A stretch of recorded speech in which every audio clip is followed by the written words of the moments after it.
Cole Palmer legally owns the word cold, not a joke. There's an actual UK government document saying nobody else on earth is allowed to sell Cold Palmer merch except him. Opposing fans have literally stopped booing him mid-match out of pure respect for the ice in his veins. He was in Nike's World Cup ads. He had his own celebration, his own nickname, his own entire brand. By every metric that exists, Cole Palmer was the coldest, most untouchable man in football. And then England picked their World Cup squad and forgot to invite him. Cole Palmer grew up a Manchester United fan. Then, at 8 years old, he signed for Manchester City, which is either the single most savage betrayal in Manchester history or just, an 8-year-old doing what his mum told him. Either way, he spent the next decade quietly cooking in City's academy. In 2020, he captained City's under-18s to the Fire Youth Cup, a show-and. He spent the next decade quietly cooking in City's academy. In 2020, he captained City's under-18s to the ACR Youth Cup and scored in the final against Chelsea, the club he'd later join. Nobody in that stadium knew it yet, but the universe was already setting up the bit. At 18, he made his senior debut. For a while, it looked promising training daily alongside De Bruyne, Mahrez, Grealish, an actual treble-winning squad. Here's the catch though, being on the squad at peak Pep Guardiola City is a bit like being in the friend group with someone who never texts back. Across his entire Manchester City career, Cole Palmer started 3 Premier League matches, 3 in 9 years. This man had a longer, more consistent relationship with the substitutes bench than most people have with their own siblings. It's not like he wasn't delivering when they did put him on either. August 2023 comes off the bench in the Community Shield final, scores. 10 days later, comes off the bench in the UEFA Super Cup final, scores the equaliser. 2 separate cup finals, 2 goals, both off the bench. City's official response to this mountain of evidence: cool goal, bro. Here's 12 more minutes next month. So why'd City actually let him go? Simple. He asked for 2 years straight, repeatedly, like a kid asking for a dog.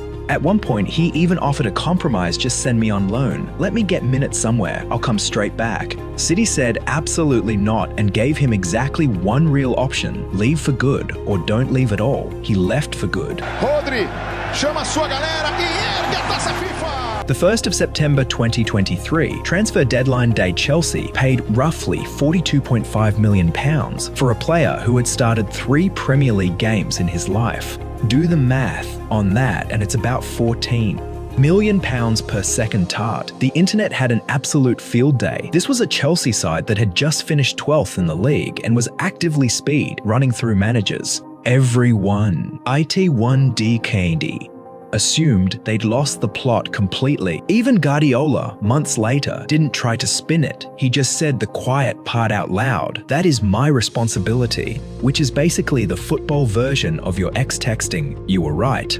About everything 6 months after the breakup, devastating, accurate, several £100 million too late. Chelsea fans did not have to wait long to feel smug. Palmer's debut season produced 22 goals and 11 assists in 33 league games for a Chelsea team that was, and I cannot stress this enough, an absolute mess that year. He was doing stand-up comedy in a burning building.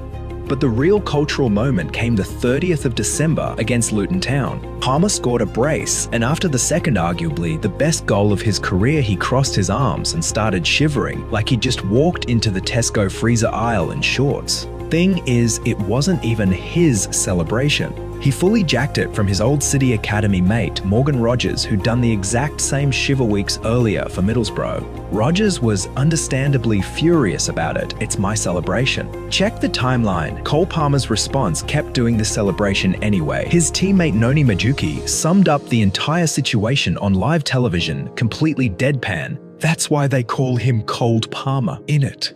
And that was it. The UK government later made it legally official by approving the trademark. Cole Palmer could genuinely launch Cold Palmer Ice Pops if he wanted to. An NBA player, Trae Young, later claimed on a podcast that he'd actually invented the celebration first. Sure, Trae then came Euro 2024. Palmer wasn't even a guaranteed starter for England, but in the final itself, down 1-0 to Spain, Gareth Southgate threw him on with 20 minutes left.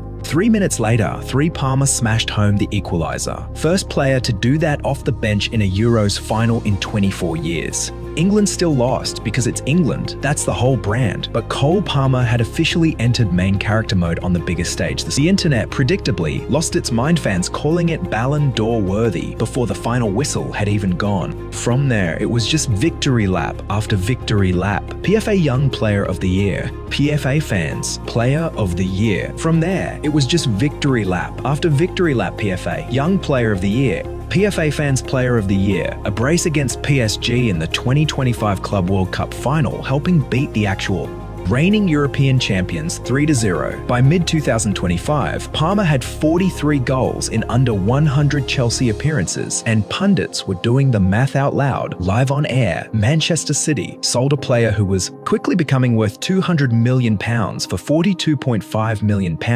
Guardiola built an empire on ruthless efficiency and somehow still fumbled this one specific bag.